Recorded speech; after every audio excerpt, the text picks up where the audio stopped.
Një lajm i tresht ka ardhur nga fshati Qyshkipejës. Ka ndruar jetë në moshën 31 vjeçare Yll Qeku, i cili për muaj të tërë kishte qenë duke luftuar me plagët e marra nga një aksident i rënd.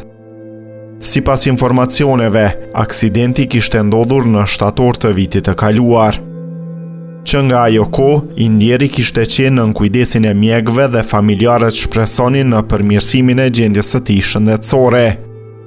Fatkeqësisht, pas një betejë të gjatë me pasojat e aksidentit, ai nuk arriti të mbijetojë plagëve. Lajmi për ndarjen e tij nga jeta ka pikëlluar familjarët, miqtë dhe të gjithë ata që i njihnin. Të afërmit kanë bërë të ditur edhe detajet e ceremonisë mortore. Sipas njoftimit të familjes, varrimi i të ndjerit do të bëhet nesër në varrezat e fshatit Qyshk në Pejë.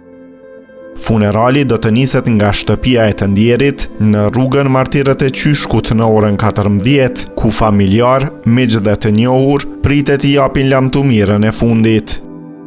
Yll Qeku ishte gjithashtu nipi i generalit të njohur shqiptar, Agim Qeku, gjë që e ka bërë lajmin edhe më të ndjeshëm për shumë njerëz që e njohin familjen.